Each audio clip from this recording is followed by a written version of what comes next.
નવસારી કોર્ટમાંથી અત્યારના સમયના સૌથી મોટા સમાચાર સામે આવ્યા છે. વાંસદાના ધારાસભ્ય અનંત પટેલ કેસ. આ કેસને લઈને 24 અને 30 એપ્રિલે કોર્ટ દ્વારા નિર્ણય લેવામાં આવશે, એટલે કે આગામી તારીખે આ કેસને લઈને સુનાવણી કરવામાં આવશે તેવું નક્કી કરવામાં આવ્યું છે.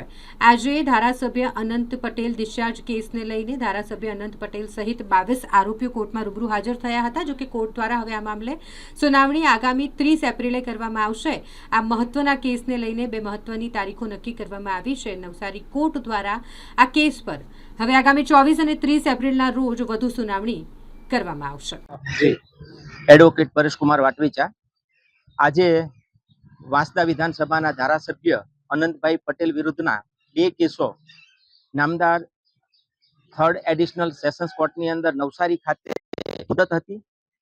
તેની સાથે સાથે ડૉક્ટર નીરવ પટેલના કેસની સપ્લિમેન્ટરી ચાર્જશીટ પણ થઈને કમિટ થઈને આજે જ નામદાર સેશન્સ કોર્ટમાં આવેલ છે. તેનો પણ કેસ હતો.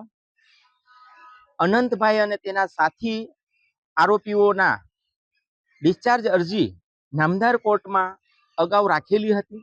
સરકાર શ્રી તરફથી ડિસ્ચાર્જ અરજીની સુનાવણી થઈ ગયેલ છે.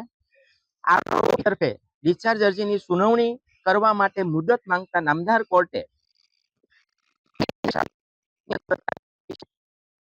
હવે પછીની ઠરાવ તારીખ 2026 રાખવામાં આવી છે.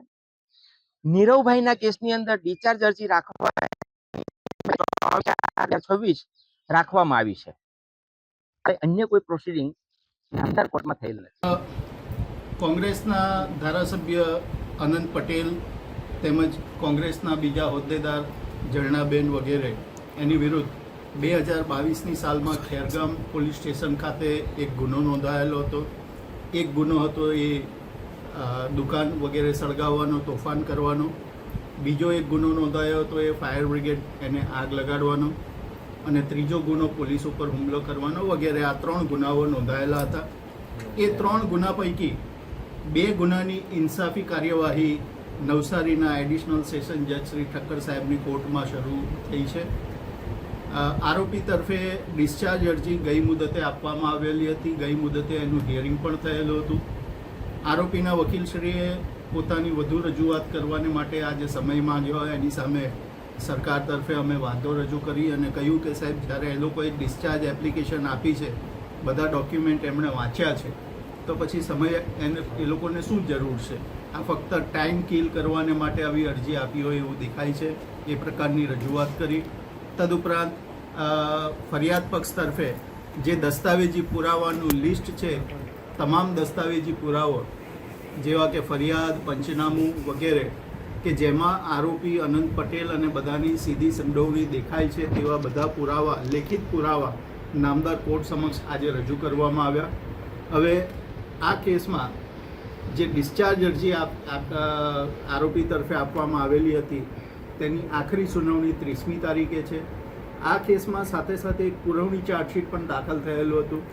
એ પુરવણી ચાર્જશીટમાં પણ આરોપીના વકીલશ્રીએ કહ્યું કે ભાઈ અમે ડિસ્ચાર્જ અરજી આપવાના છીએ, તો એમાં ટૂંકી તારીખ એટલે કે 24મી તારીખ, આ મહિનાની 24 તારીખ રાખવામાં આવી છે. અને પછી બંનેનું હિયરિંગ 30મીએ સાથે રાખવામાં આવ્યું છે.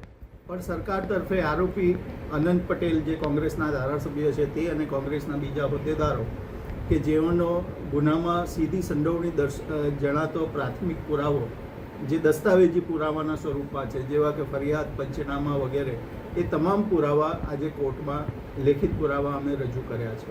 કેટલા આરોપીઓ આજે હાજર હતા કોર્ટમાં? આ કેસના જે તમામ આરોપીઓ આજે હાજર હતા, એમાં 2 આરોપી ગેરહાજર હતા. એની વોરંટ કાઢવાને માટે મેં કોર્ટમાં અરજી આપવાની તૈયારી બતાવી. તે જ તબક્કે બાકીના જે ગેરહાજર આરોપી હતા તે પણ હાજર થયા. જો એ નહીં આવતે તો સરકાર તરફે એ લોકો વિરુદ્ધ પણ વોરંટની અરજી આપનાર હતા.